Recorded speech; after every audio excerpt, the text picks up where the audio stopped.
You're listening to the Business and Life Conversations podcast with Angela Henderson, episode 47. Hey there, you're listening to the Business and Life Conversations podcast. My name is Angela Henderson, and on this show, we talk about improving your business, life, or both by having amazing and rich conversations with brilliant guests who will inspire you and who will give you tips and tricks to help you grow both in life and in business. Well, hey there, Angela Henderson here, and welcome back to another episode of the Business and Life Conversations podcast. I'm your host, obviously, Angela from Angela Henderson Consulting, where I help women in business to develop the foundational framework and strategy they need in order to grow sustainable and profitable businesses. I'm really excited for today's episode because the man I'm bringing on is not only a rock star at everything Google Ads, but he's one of the nicest guys and a dear friend of mine. The rock star that I'm talking about is Ryan from Lantern Room.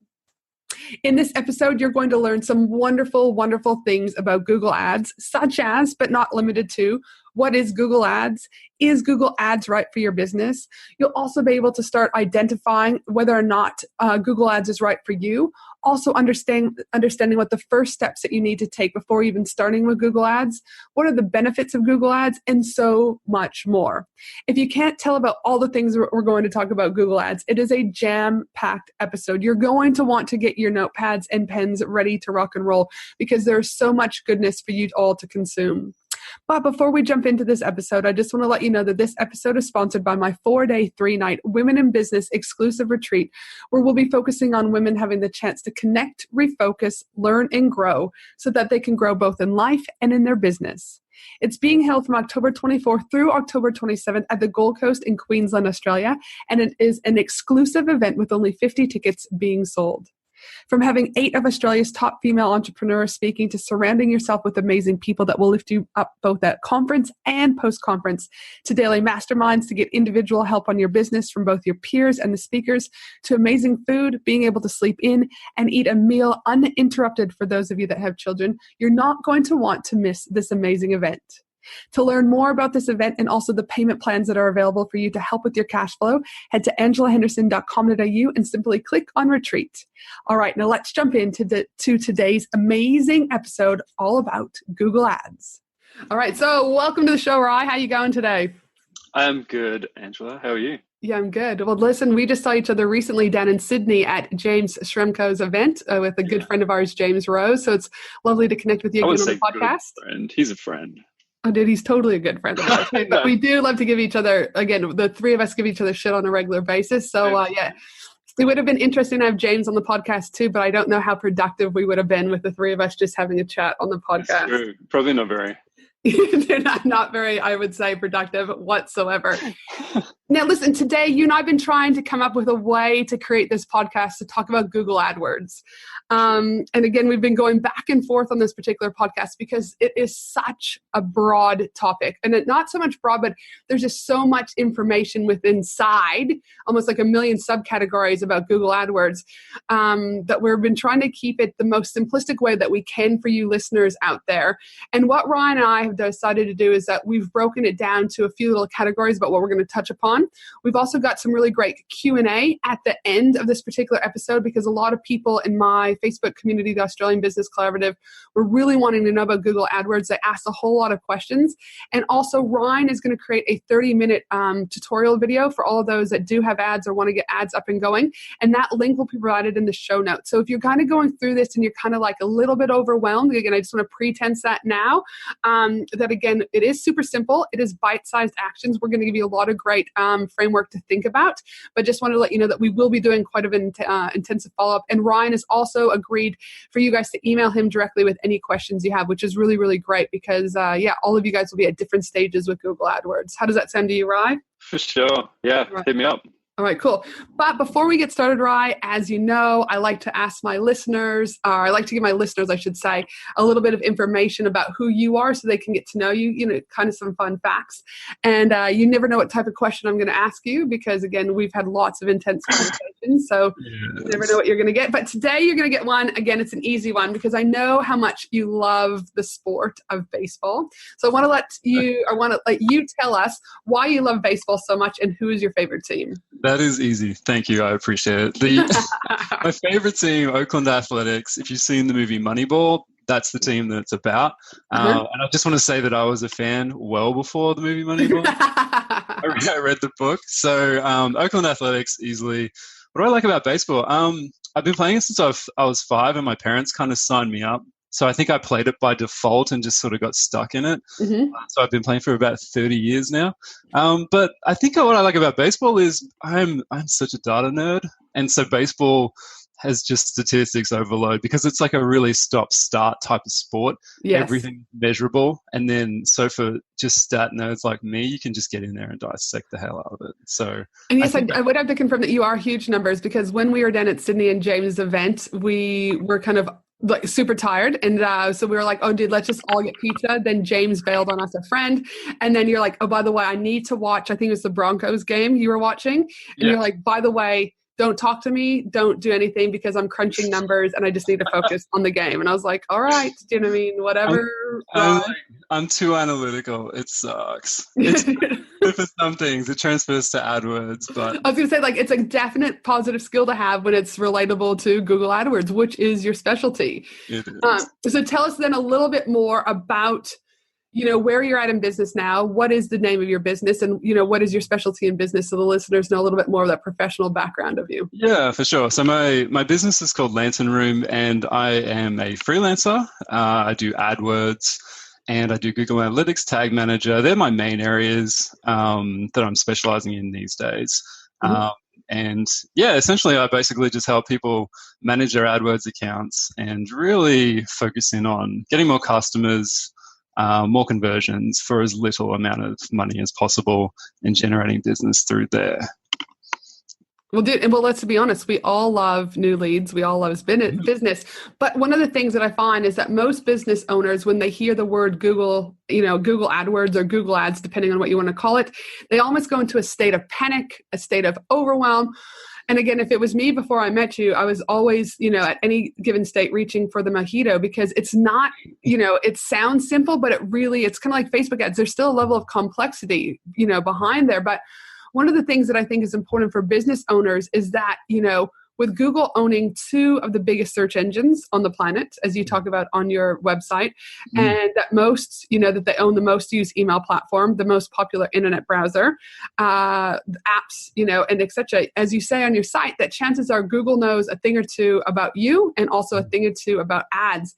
And businesses are potentially missing out when they're not utilizing Google AdWords. Would you agree with that?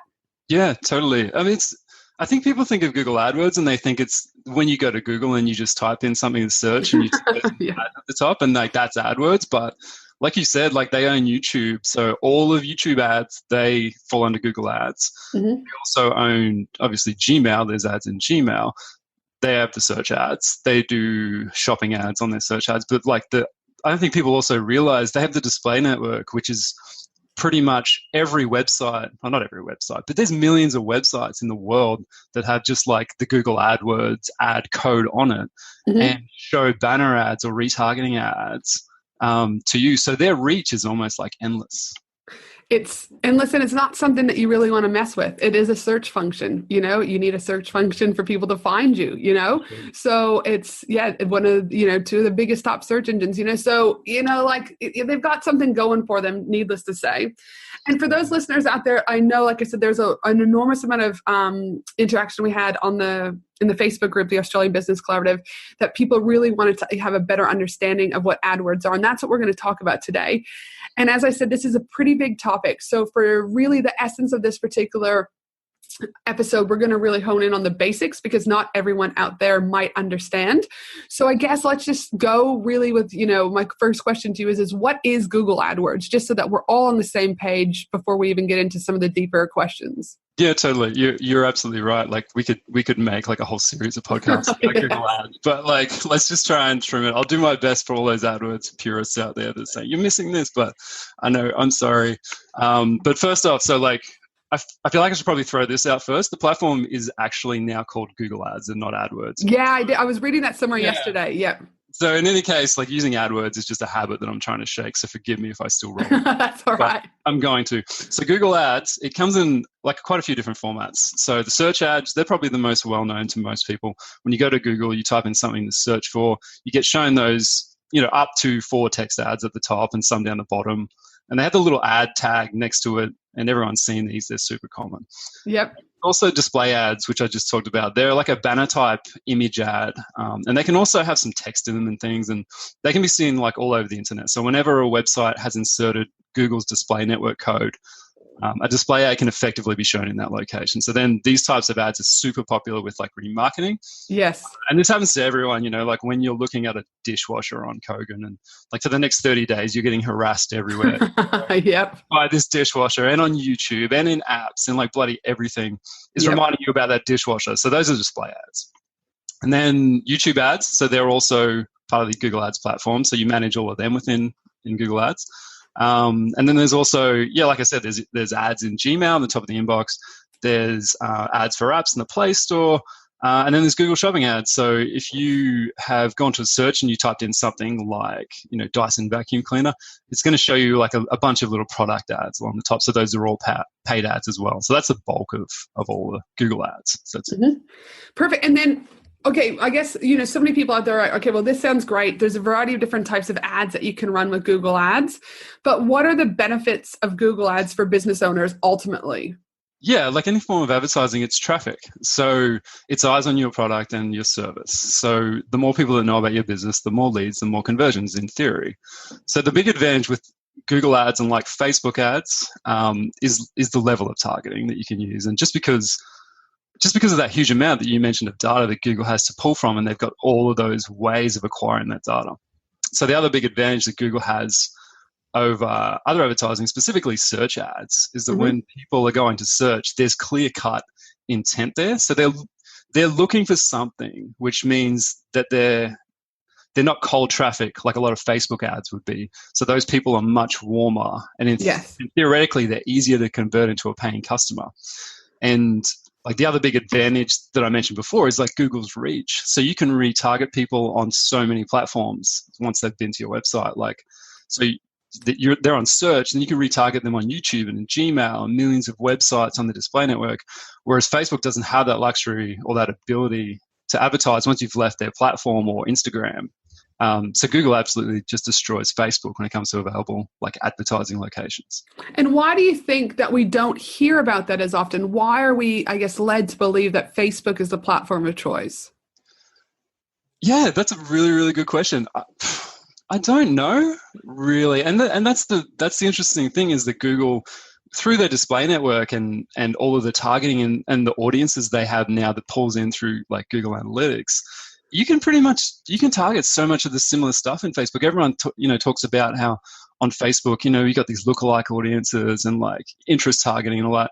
Google does the same thing, and on their display network and YouTube and all of these things, like their audiences are really good, and they actually even have like intent audiences where if somebody is like shopping for a new car, you can target people who are shopping for a new car with your ad.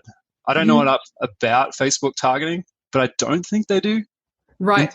Targeting? I could be wrong. Yeah, that question I don't have. Do you know what I mean? We would probably need Karen with a Y, our Facebook specialist, e-commerce friend. Do you know what I mean? To answer that. Karen.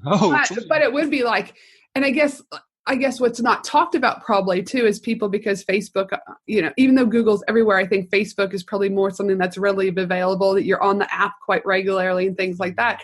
But I guess indirectly, I don't know how many times a day I'm at Google. Like I'm Googling shit all the time, right? Yeah. So it's like it is there, but I don't think it's as in your face there. So it is important, I guess, for those listeners to understand and for us to validate that they actually have an enormous amount of data that could benefit your business. Yeah, it's huge. It's endless. And now, I don't know about you, but before I, found you and hired you to be my Google ad specialist, I guess what I've learned to that process, but I've also learned just collectively over the years with, Facebook ads and things like that, is that businesses really need to look at a few crucial elements before they jump into Google ads. And I'd love to chat with you about that to get your thoughts. Are you all right with that? Yeah, for sure. Yep. So I guess my first kind of point that I want to talk about before people jump into any advertising, but specifically with Google Ads, is that often I see, business owners jump in thinking that the advertising is going to solve all their world problems, solve them from going bankrupt, solve them from, being everything. But the reality of it is just because you do ads doesn't mean it's going to solve anything. So I guess that's really, part of the piece that I think people need to be looking at.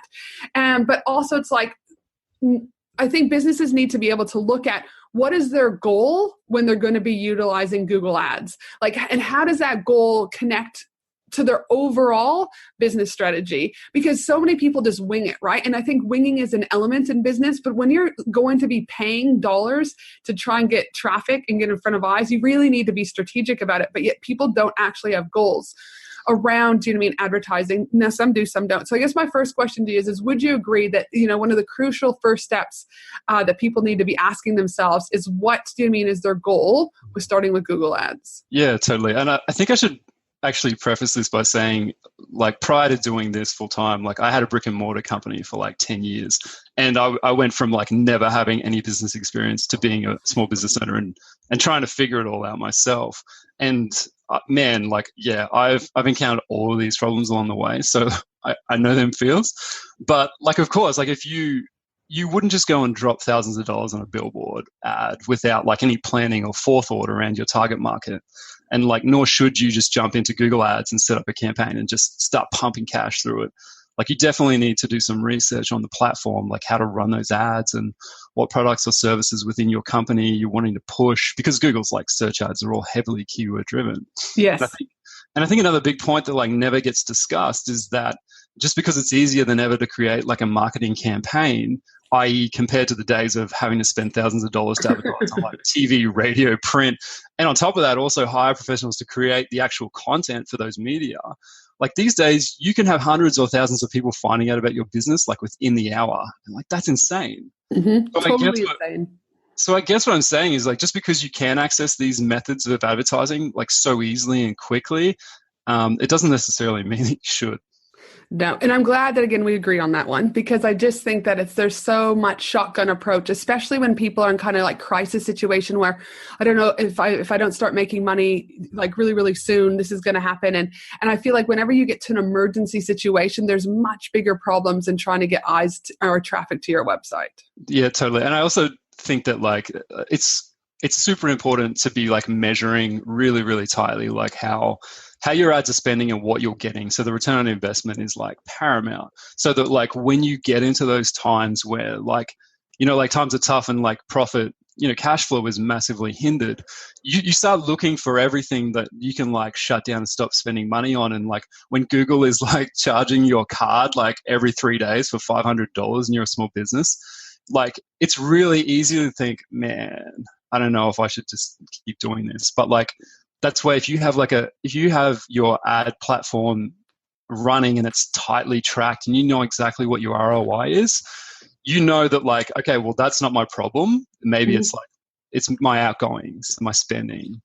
Yeah, and I also know, even for me, you ran my ads for a long time, and then we were launching, and then there were some problems, not with you, but with one of the Facebook teams that I had hired, and then we had to let them go. And then, so even though there was part of a strategy, do you know what I mean? Everything kind of fell over.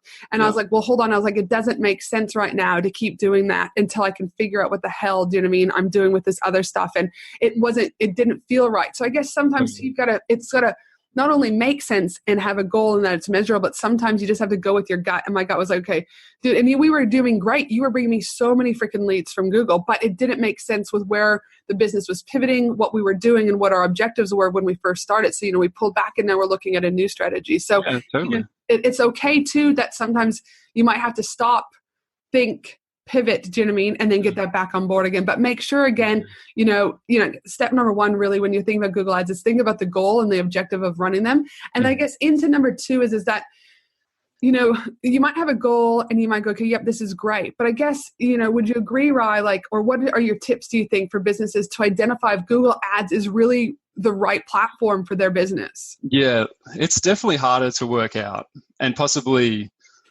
it could be a podcast episode on its own. Yep. So I've actually written a blog post about this on my website. Yep. Exactly. So it's a little lengthy, but like it's worth checking out if you're at this stage. And like maybe we can link to it in the show notes or something. Yeah, 100%. We'll link to the show notes and that. Yeah. But do you have any like off the cuff where you're like, okay, really?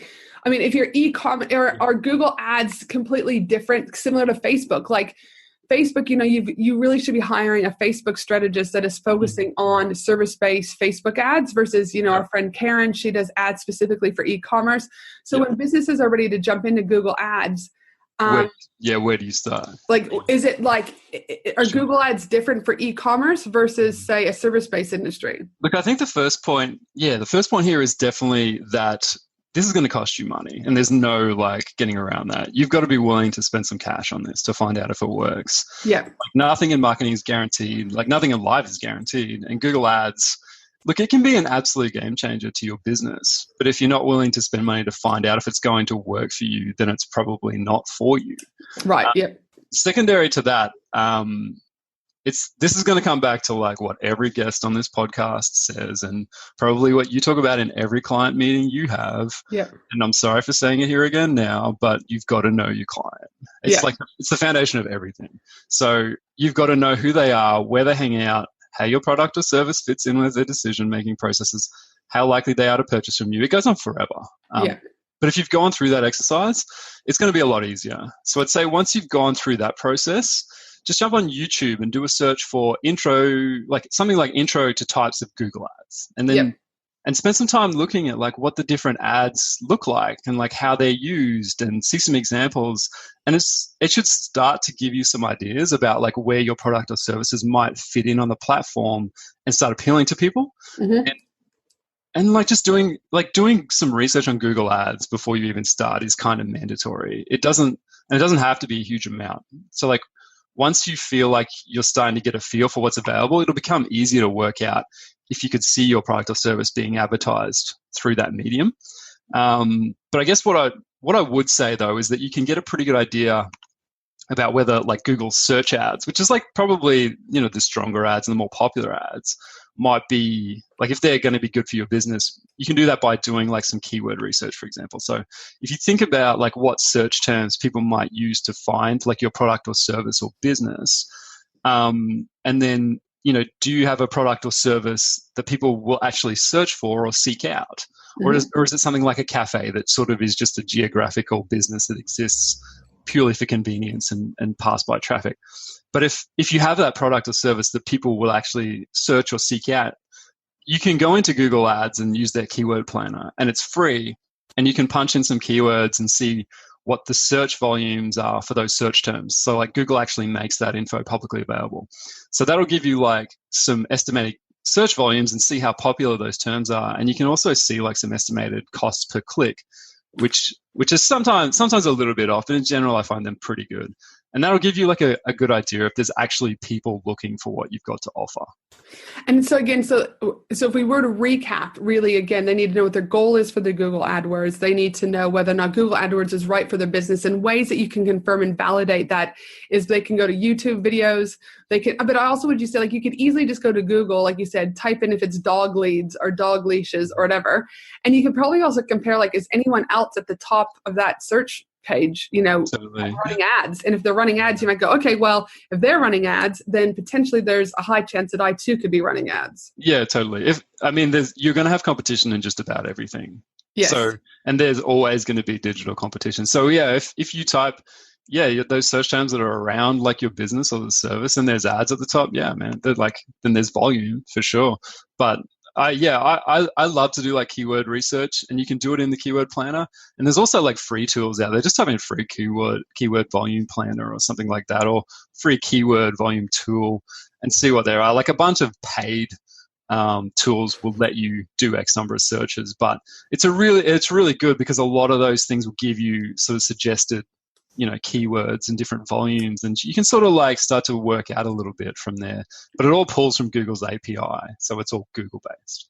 And again, as a business coach, one of the things that I work very closely with early on with my VIP clients and even my 8-week coaching clients is, again, just knowing your keywords in general. like legit. Do you know what I mean? Like Yeah. you can go searching for them now, and some of you may not know what your short tail or long tail keywords are. And that's a whole nother episode. But if you're out there and you're going, holy shit, what is Ange and Rye talking about? Again, either email me or email Rye, because you really need to have honing in on like, what is your ideal client typing in when they want you? Because if you don't have that sprinkled throughout your website, if you don't have that sprinkled throughout your content, then again, some of those foundational elements that I'm really big on are missing, and it's everything can start to crack and crumble. Sure. Getting found. It comes back to keywords. People are searching with words, so you have to make sure that a lot of your strategy revolves around those keywords. And then once they do that, one of the things that arise, okay, like they've got their goals, they understand that it's right for their business. And I cannot tell you, it's like sometimes the death of me, because again, you don't know what you don't know, especially when you're starting out in business, but I often see so many of my VIP coaching clients that I work with, they come to me, they're already, running Google ads, or they're running Facebook ads or Instagram ads, and they're getting great traffic that they're sending to their site. But then they're like, but Ange, nothing's converting. And I'm like, yeah, but you're sending traffic to your shitty ass site. And what I mean by shitty ass site is that it's not a solid site. It's not a functional site. It's not a conversional website. And then ultimately so many businesses are wasting, 500, thousands, tens of thousands of dollars because they don't have a solid website before starting their Google AdWords. Do you agree that like a solid website is a total must before you go into this? Absolutely. Like you can't polish a turd, unfortunately. No, dude. Turd polishing is very hard, people. Okay? It's futile. Yeah, you can send all the relevant traffic in the world to your site, but if it's not like user-friendly, informative, easy to purchase, then you're not going to convert, and your ROI is going to be horrible. And you're like literally throwing like money, like you might as well just hand out money to people in the street. And I've seen it, because it's like, one lady came to me and she was spending $3,000 a month on Facebook ads. I was like, initially I said, well, let me see your copy. Let me see, your images. And I said, and I'll check your website. The copy and the images were actually on par, speaking to her ideal client. The image was relatable to the ideal client. But I was like, dude, your site is horrific. It is like the speed of your site, the searchability on the site, the conversion, like at checkout, right? So hard. Like you had to enter all these fields. And I was like, oh my gosh, no, man, it's the website. And then once we went through that, brought on Carl, who's my web developer, and we changed the website legit. Like she was doubling her sales, and it was like overnight, like again, it took us a while to get the new site ready, but it was like game changer. So I guess number 3, before you even start any type of ads, particularly Google ads, is please make sure that you've got a solid website. That's a whole nother, topic about what you need on a website and that, but again, having a solid website. Something to that? Yeah. Like on top of that, like it might not just be your website. Like I also think you need to ask yourself, how good is my actual value proposition? Because that's like a huge factor in conversion rate. So like if your product sucks, or if it's overpriced or unnecessary, then nobody's going to buy it. Like even if you have an awesome website that's built to convert, it's not going to matter. Yeah. 100%. Yeah. And I guess that's like a whole, you could go through a whole bunch but again, very good to bring up is that like you have a product that sucks, good website's going to do nothing for you. Yeah, you don't have clear messaging on your site, which includes, that's part of your branding, doesn't matter. Do you know what I mean? Yeah. And if your site's not relatable also to your audience naturally, like if you're driving traffic to say, I don't know, your dog site, but you get there and you've got pictures of cats, and like again, I haven't seen that extreme, but I have seen some extremes where it's completely incongruent. Yeah, what you're trying to sell and what's happening when they get to your site. Yeah, there's so many, and I guess, and that's where when working with my own clients and those foundational elements is when we look at the website, there's about 8 to 10 different components just within the website that we need to be firing off, which messaging's one, product, do you know what I mean, all that. Yeah, like it's got to be, so collectively, I guess it's what's on your website. And it has to be functional. It's hard. Like I get it. Like this, it can be so overwhelming, especially when you're just starting out. But again, like it comes back to like, you have to be so clear on who your target client is, ideal client. Like, because it comes down to like, like even the fonts you use, like, and the colors and everything, you just have to have some direction. And that's what, again, so many people, I guess when they think about the ads, I need ads in order to be successful, again, I just was talking about this last night on my Instagram, is that, mindset plays a big thing in there too, that you've got to have a great mindset to be able to be willing to then hear those things about, oh, my website's not really good, but what can I do to fix it? So it's not good now, but what can I do to be proactive versus just going, oh no, I can't do it, So again, a whole nother podcast probably on that, but do you know what I mean? I think it's worth. I believe at all my podcasts, I try is that to have those conversations and at least start to plant the seeds for some of you out there that may not have thought about those things. Because as small business owners, it's hard to even know where to begin. And sometimes you are just Googling YouTube, or doing whatever. But again, by hearing, do you know what I mean, from myself or whoever comes on as guests, is that at least we're, it starts to get you thinking about a few things. For sure. Yeah, I totally agree. And then would you say, and I guess this goes back to kind of this, but another thing that I see is business owners will, when they first get started, they don't trust the process. And what I mean by that is that they don't see the results after a week or even after the first month. And then they start to panic. They start to throw the towel in. They start to pull the ads.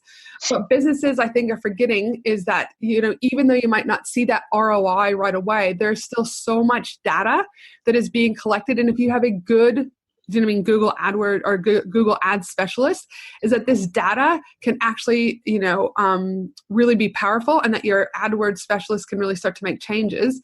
How many months do you feel businesses really need to commit in order to give Google Ads a fair and solid go? Yeah, it really depends on the volume of the traffic that an account can get. But it's so broad and, it varies so much. But I generally tell clients that we at least want to be running the ads for 3 months before making any big decisions about feasibility. And I mean, you can do it in less, but obviously you have to use some logic around data sample sizes and how confident you are with smaller amounts of data you're using to make a decision, right? Yep. So, and the other reason that you would want to run it a little longer is it's due to what is called attribution. And this primarily refers to which keywords essentially get the credit for converting the client. So as an example, let's say someone does a search for business mentor and they click on Angela Henderson's ad. In terms of reporting, you'll get charged for that click on that day. Let's say it's today. Yep. And signing up to have an ongoing business mentor, that's a pretty significant time and money investment. So it might take you a month to decide whether or not you want to sign up. So let's say the person signs up after 30 days after clicking your ad. So only then at that 30-day mark will it register that the conversion is actually occurred and tie it back to that keyword. So if you pulled the pin after 2 weeks after that click, you'd effectively see that someone clicked but they didn't purchase. So you'd be like, well, I wasted that money. When in reality, they were actually considering buying that whole time. But you just closed that window a little too soon. So attribution modeling ties into that, and it gets really complex, especially when you tie it into Google Analytics, but that's a whole other topic. So which clicks get attributed to conversions and on which platforms. But if you don't let it run long enough for people to make their decision, then you're not going to get any meaningful data. Yeah. So again, and I would agree with you on that. 3 months is kind of minimum, because that allows you to assess what's working, what isn't working, make the tweaks, and again, start being able to see those conversions come through, especially as you're saying, Ryan, if you've got a lower ticket product or service, you might be able to see the ROI quicker, or because again, people don't have to think about it. But whenever you've got higher ticket items or bigger purchases, normally, and if they're a cold audience in particular, it potentially takes them a little bit longer to warm. Totally, and so, I think, again, it's contingent on business, but I think it's just important that you've got to be committed to this process. And so often I see businesses going, yeah, I'm committed, and then they pull the plug after a week. Again, it comes down to mindset. You've got to be willing to go, oh, this isn't necessarily a failure, but this is a lesson. And our lesson from this is, what do we need to do differently so we don't do this again, Yeah, so. And then I guess if you look at the commitment, then I guess my fifth thing that I've seen throughout doing this, and we'll talk more about the nitty gritty about the Google Ads, is that businesses don't think about the budget element. And I think that this too can get them into big trouble, because they're not going back to that goal step at the beginning and that planning. But really, they should confirm their budget for, Google Ads. But Roy, again, in your opinion, how do they get to a budget? Is there a minimum amount that they should be spending? Or is that based on their business, their product, their return on investment? Totally. It's based on so much, unfortunately. And it's almost impossible to give a number because there's so much variance in what you'll end up paying, like per click and impression and conversion, like based on your search terms or your audience.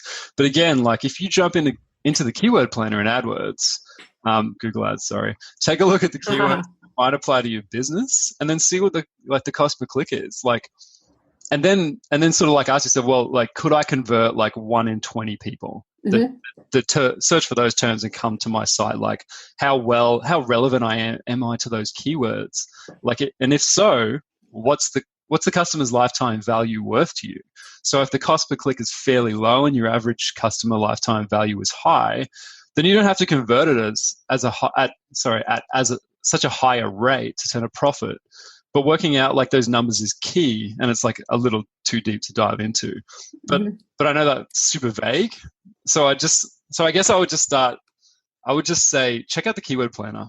See what a click might cost you and go from there. Like if you're selling a $20 product and the cost per click looks like it's going to be like $2 per click, that means you've got to convert 1 in 10 people to break even, and that might be a bit of a stretch. So I guess I'll end with that. All right, cool.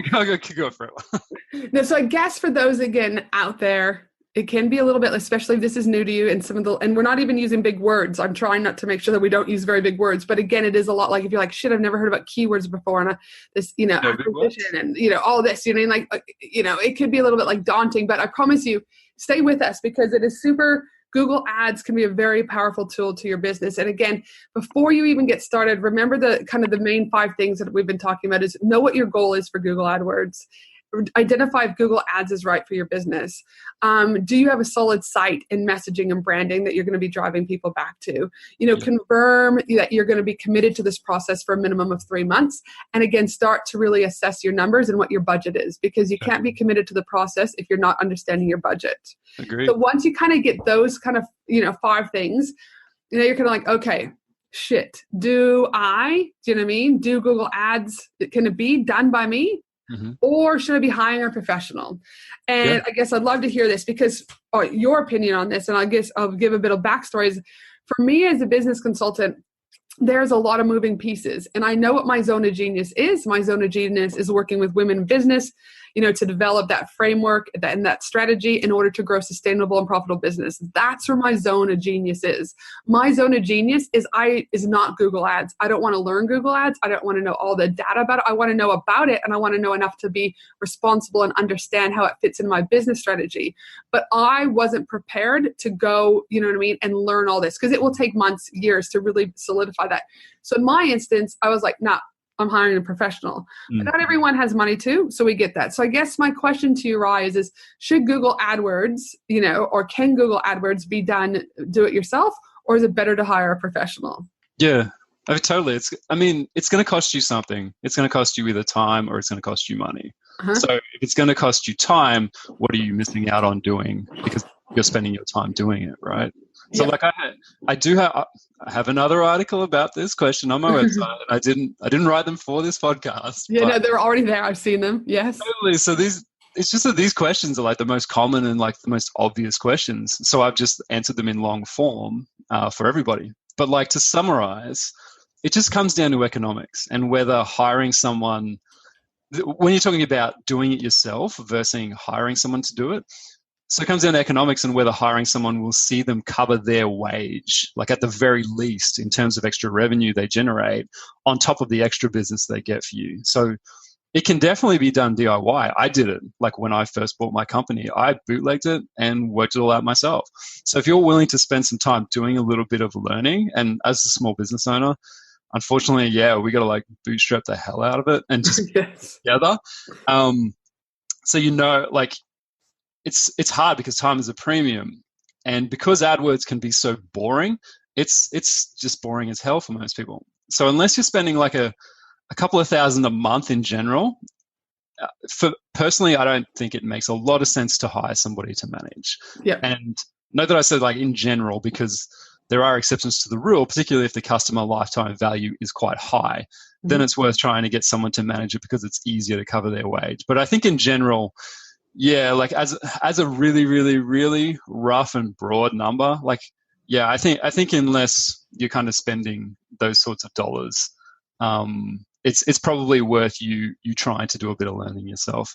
I guess the good thing about that then is like when you do generate enough income and you're growing your AdWords account in your business to the point where you hire a professional, you actually know exactly the questions to ask them, and you know when they're doing a good job. And I think that is important. Like, I know when I first started, I was still working full time as a mental health clinician out in Ipswich, and I would pretty much work 5 days a week. I had 2 small kids. I would come home. So I outsourced like my SEO and things like that. But what happened is I didn't do due diligence, and that I didn't know enough about SEO to know if they were doing a good job or not. And so I was paying thousands of dollars a month to then find out when I hired my new web developer, who's a good dear friend of mine, Carl now. He then was like, Angie, do you know that they haven't done like 80-90% of what they're supposed to be doing with your stuff? And I was like, what? So I guess there is, like what you're saying, Rise, there is an advantage to when you have to go and kind of figure this stuff out on your own and kind of test, I guess. And that's my other thing is, no matter what you do, whether you hire someone or you don't, ads in business and in life, you are constantly testing. Yeah. It never really stops, right? Yep. And so I guess, all right, so if they're not making that amount, and they do decide that, okay, great, I'm going to do this myself and I want to set up Google Ads. Really, what are kind of those, I mean, again, and this is where there's going to be a lot of moving pieces, but what do they need, do they need to get started? What are kind of those main components, like setting up an account, creating a campaign, knowing their keywords? I know we don't have time to go into all the highs and lows with this and all the how-tos, but can you just kind of give us a broad overview about what setting up a Google Ads would look like? Yeah, for sure. The answer is no, I can't, because it's like super complex, as you mentioned. But yeah, what I think is way more constructive is like giving you some actionable tips or things to do. So like I said, I'm gonna link. I'll create a piece of content that's about 30 minutes long, and if you're managing your AdWords account yourself, or you do start to manage your ads account, and you're a little bit like worried about like how I'm going, what I'll do is I'm going to create this piece of content. It's a little bit long form, but it's just going to be like an 80-20 sort of how to get, just to check up on your account. If you're like, and it'll get you sort of like most of the way. If you just invest like 30 minutes, it's going to give you an idea if you're in good shape or not, and just things to look out for. So we'll link to that in the show notes. All right, perfect. But outside of that, like YouTube is your friend for an endless resource of basics. And a lot of the stuff on YouTube is actually really good, and there's a lot of free content. So honestly, if I was bootstrapping it, if I had to go back and was doing it from day one, DIY, I'd just go to Udemy and I'd pay $30 for like one of their thorough walkthrough courses on there that has like a lot of high ratings, and go from there. Like that's going to get you a good portion of the way to having a decent account set up. Like you don't have to spend thousands. Like I've seen the courses on Udemy and they're decent. Like they're solid. Like, and I guess that the other thing to mention though is like your account definitely isn't a set and forget type system. So you're going to need to keep checking it and learning like what to keep an eye on. But if you just start with getting the basics set up, like Udemy is good for that. And as you go and you start to figure out things a little bit more, again, like when you start to hire somebody, you know how to like keep tabs on them and make sure they're actually keeping a good eye on your account and maintaining it properly. No, perfect. So again, I think it's solid advice that in order to try to keep the podcast succinct, and on top of everything, that again, if you're going to do it yourself, that's cool. Again, there's too many moving parts. It would take forever. This is more about just showing you about the simple things about Google AdWords and what you need to consider. Buy the course that Rye's talking about for $30-$40. They're solid. YouTube is your friend. Just be mindful that, again, what you're doing is you're exchanging time, though, is what you're doing. And if it's time is on your hands, that's great. But if time isn't, I guess that's when you need about thinking about hiring a professional, which kind of goes into my next question is there are some shitty ass Google Ads people out there. Let's be honest, who do not know what they're doing. They've taken their course on no, that's not you. Oh, okay. No, not you. Oh, Jesus, no. I'm just saying, like, in general there, but just like coaches, there are some shitty ass business coaches out there, right? Like it's just the territory of owning a business. But I guess one of the common questions that I'd found in our group when we were looking this, and a couple other groups I'd posted in, was, okay, great. I'm actually prepared to hire a professional. It's not my zone of genius. But I've already been burned by a Google AdWords specialist. Again, not Ryan. All right, Ryan's a good one. What tips would you give people, Rye? Or what can they ask for when they're hiring someone, to run their Google ads? For sure. And it's like you touched on before, like as if like working out all of this isn't hard enough, like your keywords and like your website conversions, and then you want to dip into some ads and all this stuff. Like you finally get to the point where you're like, all right, I'm really going to commit to this and spend some cash. Like on top of that, you have to navigate, oh yeah, there's people that just don't care about you and are like happy to take your money. And there's like, and big agencies are willing to do that. So like as if it wasn't hard enough, now you have like another hurdle, which sucks. But with that said, like the biggest difference, I would say the biggest difference I see between like good and bad account managers is accountability. And like the best metric for determining an account manager's worth is return on investment, right? So when an account manager or an agency or a company or whatever isn't talking to you in terms of clear return on investment, so you can see like exactly like what you're getting for your ad spend, then that's like a big red flag that they aren't concerned about that. Like, I mean, I don't report on cost per click to my clients. And like some people be like, what, you like, how are you not reporting on like how much is costing per click? Because I actually just don't care. Like I talk to them in terms of this is how much money we're putting into the system on ad spend last month. And this is exactly what we got out of it. Yeah. So then based on that information and those results, like it's pretty easy to either justify my employment or discontinue our working relationship. So if you're looking at hiring someone, this has to be in place. Like everything is trackable. So your manager should be communicating all of that with you. And so like, by the way, I also have another article about this on my site, though it's mainly for people who suspect that their account is being mismanaged. But it shares like a lot of the same principles and red flags to like look at. And so I guess if I were to call you up and I'm like, hey, Roy, I've heard that you're a Google AdWords specialist. I'm just wondering, are you able to talk me through about how you report back every month? What would that look like?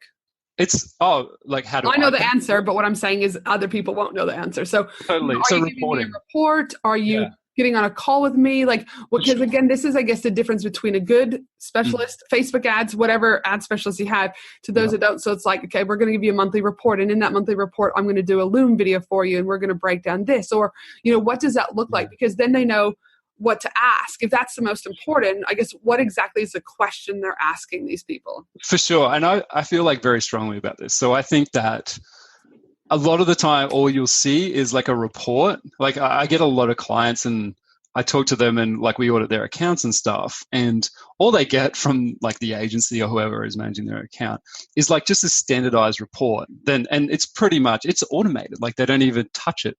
And it basically just sends them through, you got this many visits to your website and this many people see your ad. And it's like, oh yeah, well, that's really cool. But like, I think that everyone's business and everyone's objectives and everything is different. So the way I do it is when I onboard a client, we like discuss, okay, like how do you want to like be informed about like how it's going? Some clients I have, they don't want to hear from me because they have too much stuff on. They just check in every now and then and just be like, how's things going? And like we can discuss things. I've got other clients who they prefer me to actually write them like an email and talk to them in normal terms. That's cool. I've got clients who want reports with like heavy numbers and stuff. And I guess people shy away from that, or managers will shy away from that when they're not being transparent and they're trying to hide some things, or they don't want to give too much information. Like I've got clients that they want to know heaps. So like I've built them like dashboards in Google Data Studio so that at any time they can like log in and see like how their ads are going, or like anything that we've decided works for them. So I really think that like it should be based on like the business and the client, their objectives, and like what makes them feel at ease instead of just sending them a crappy report every month. So I guess it's really, again, this is where business owners need to take that kind of responsibility and accountability, that you kind of know, again, you've prefixed what your goals are, what you're looking for, so that when you do kind of look at those, who do I hire and who do I not, is be really, it's ask more questions than not. So at the end of the month, are you going to sit down with me? Are you going to do this? Are you going to do this? Because my learning type is this, and this is what I'm going to need to understand this. Or I'm really new to this and I don't understand. I might need you to work with me a little bit more intensively for the first couple of months. Are you prepared to do that? how many team players too, like how many people are going to be touching my ads, like I'd say big agencies and you've got 4 or 5 people touching the ads. There's no congruent, do you know what I mean? Communication. So these are the questions that I personally would be asking if I didn't have Rye as my Google ad specialist, is that it's you need to make sure that they are willing to work with you, willing to, demonstrate that what you need at the time that they're going to accommodate, and that, yes, you also will know things like if you send them an inquiry or it takes them 8 days to get back to you, if that's how they're responding to potentially a new client, more than likely that's what's going to happen when you're like a client. And lastly, I always say, follow your gut. When you get on that call and if they seem preoccupied or they're not really interested or they don't know anything about your business, again, red flags, you've got to be mindful of that. Totally. And how do people, I guess, again, and I know this is a big question, but how do they know if their Google AdWords are working? Is it really just about, like you said, at the end of the month, looking at the numbers about how much they spent and what their return is? Yeah, I mean, it's based on your objectives, but for the majority, it's that simple. Like for me, for every dollar you're putting in, like how much are you getting out of it? And like this highlights like how important conversion tracking is in AdWords and Google Analytics. Like it has to be measured. Otherwise, there's no point in doing it. So like we've been giving like this beautiful gift from the marketing gods where like we can track pretty much everything. Like you couldn't do that with like TV and billboards. So if we're not doing that, then like we're really just shooting ourselves in the foot.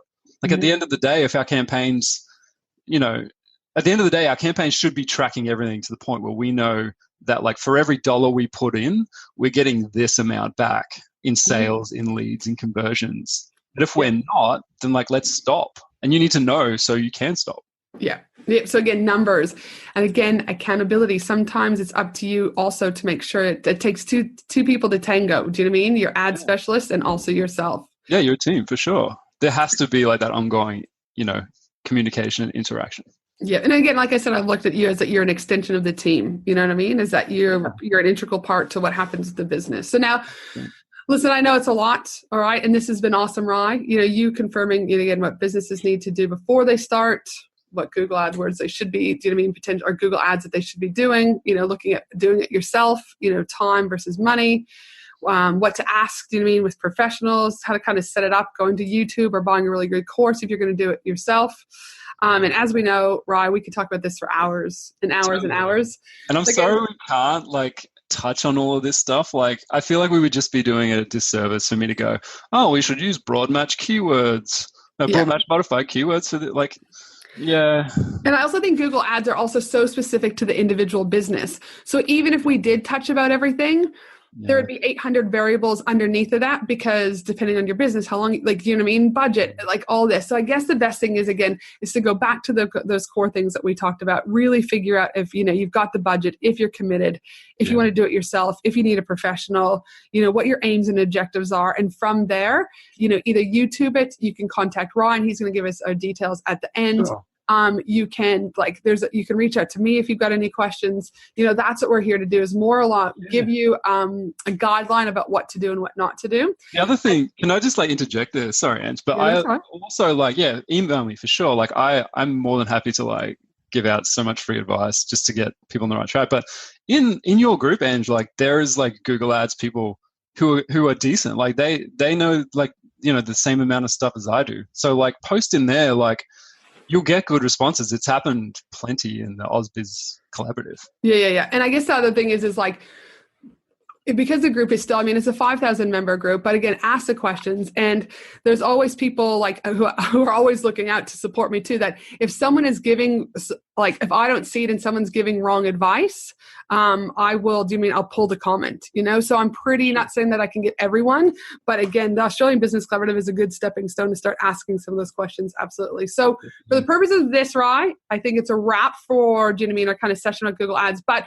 I think we've got 5 or 6 questions that people from the community did ask. And again, those might be easy to answer, those might not, but I guess the first question off the bat is that Natalie from the group asked, Google Ads Express or Google Ads? Which does he think works better? If I could delete Google Ads Express from the internet, I would do that. Okay, yeah. Right. So there's absolutely hate Google Ads Express.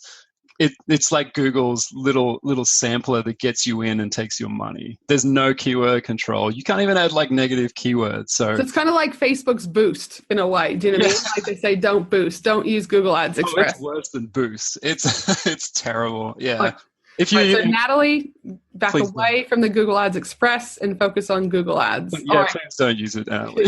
Please, Natalie. Now, Mandy from the group has asked, would love to know if pausing ads due to holidays or workloads, does that make a difference to performance and optimization? That's a really, really good question. And I don't think anyone really knows the answer to this. Like I have a Google account rep in Sydney that I have access to. And I've asked this question in the past and I haven't really got an answer. Like they like to tiptoe around it.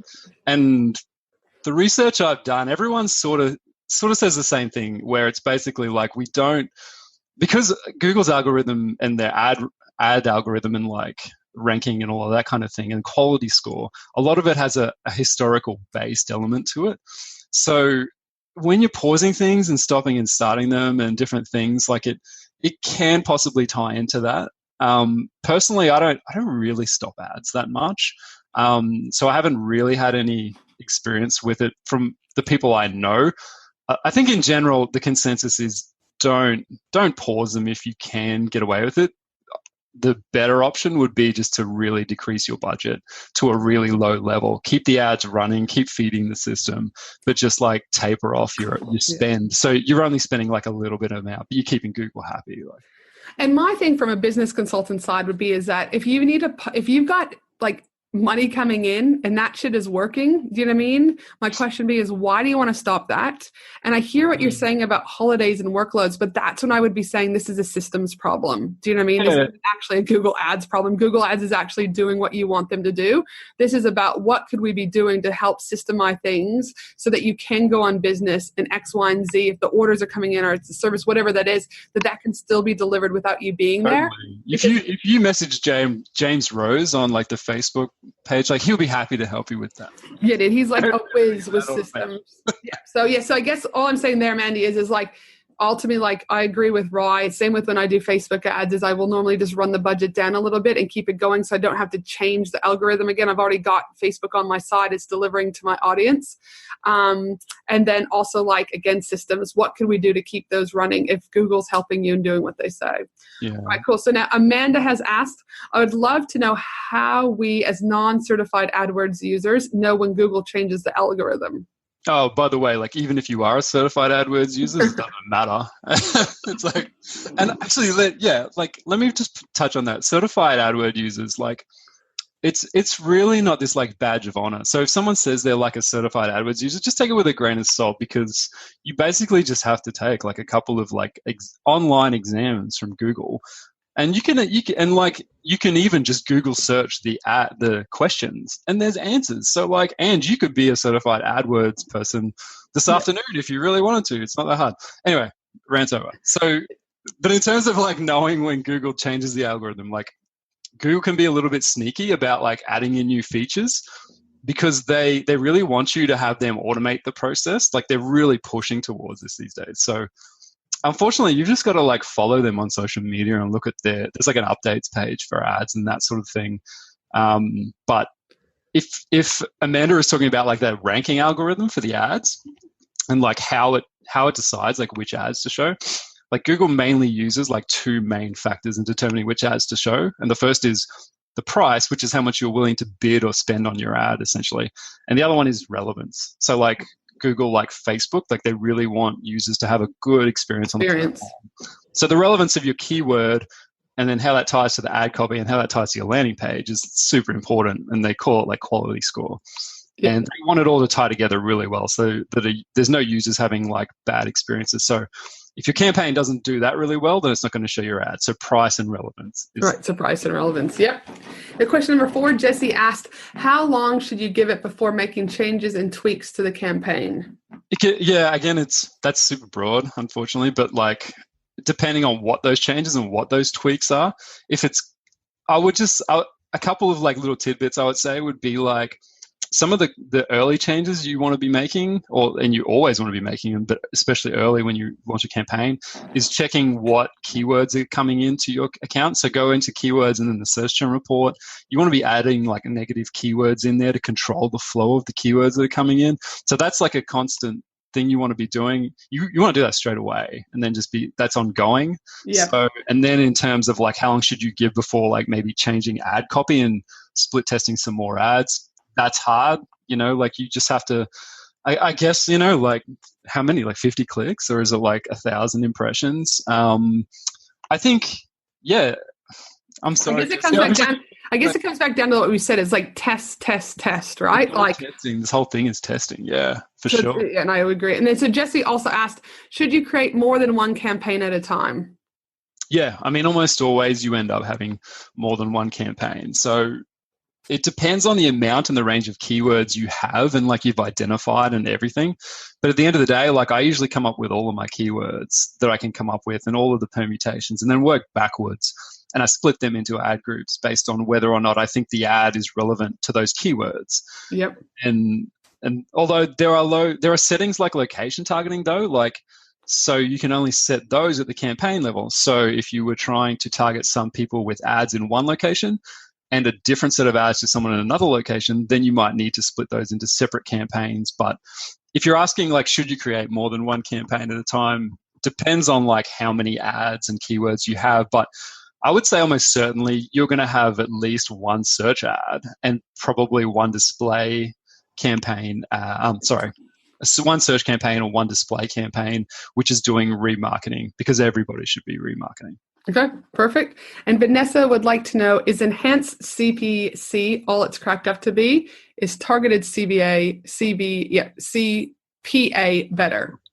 How long do we have left? Like 2 minutes. Oh my God. All right, just quick overview. Enhanced CPC. So enhanced CPC is an option that comes on in manual bidding. So we're talking about bidding strategy here. So and it's like one of the really important things to make sure you get right. So I guess if you're starting out, you always, in my opinion, want to start with manual CPC because you're controlling everything. And enhanced CPC is an option that you can tick on manual bidding. I always use it. Mike Rhodes, the AdWords godfather of Australia, Yep. Sauer, like a legit AdWords guy in America. They all use it. If it's good enough for them, it's good enough for me. It's probably good enough for you as well. I always use that. And then on the other side, the other ones I'll talk about are just Google Smart Bidding. So basically, Vanessa asked about target CPA, and one that goes with that is target ROAS. And what that does is it takes all of Google's variables, like they have all that data, and they are basically you're basically saying for target CPA, cost per acquisition, I'm willing to pay like $50 for a cost per acquisition. Google puts that into their algorithm, and they try and get you conversions at $50. So basically, you're effectively saying, I don't care what the cost per click is. You take care of who you're going to show my ad to and when it's going to be shown and how frequently. And at the end of the day, I just want you to get them for $50. So the problem with that, like Mike Rhodes is huge on that, and he's really like pushing it these days. If you're going to like tinker with target CPA, you really have to be running experiments. There's a feature called experiments. You want to split out your campaign, run an experimental campaign where you're going 50% of your budget is going to manual bidding, 50% is going to target CPA, and see which does better. Like Mike Rhodes these days is saying it's like his agency, the target CPA is doing like 90% of the time better than manual bidding. Yep. But I definitely haven't seen that. So I'm split, and I wonder if it's because I'm going to say. But I think that. Yeah, I think it's very product, very business specific. But in a nutshell, Vanessa, enhanced CPC, I think it's all that it's cracked up to be. And I would start with manual bidding. Once you get like a bunch of conversions through, then you could start looking at target CPA, and I would split test it first with an experiment. All right. Wow. That was a fun episode. Do you know what I mean? That was fun. It was super, do you know what I mean? It's like drinking from a fire hose. So much, do you know what I mean, information, so much goodness. But for those of you, Rye, that want to learn more about you or are sitting there going, just take my money, I'll just hire you for a Google Ads specialist, where can they find you? I'm at lanternroom.com.au, so that's my business. I'm I'm on Facebook as well. We have I have a Facebook page for it.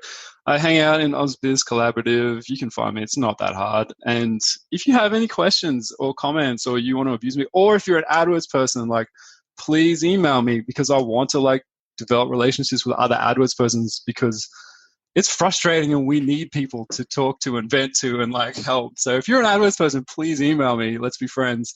Yeah. And what's the best email address for them to get to you? Totally. Ryan@lanternroom.com.au. I'd love to hear from anyone. And all of these things, again, just remember that my team and I will also be putting together the whole transcription for this episode with the links at angelahenderson.com.au. And that will also include the video that Ryan will do. And of course, I cover all sorts of related business and life topics inside the community on Facebook. The Facebook group is called the Australian Business Collaborative. We've got over 5,000 amazing community members. So make sure you head over there, ask questions, give advice, be supportive, have a laugh. And for the rest of you, I hope you have a brilliant day no matter where you are in the world. And I look forward to having you join me next week for another amazing episode of the Business and Life Conversations podcast. Thanks so much, Ryan, and everyone have an awesome day. Thanks, Ange. Bye. Thanks for listening to the Business and Life Conversations podcast with Angela Henderson. www.angelahenderson.com.au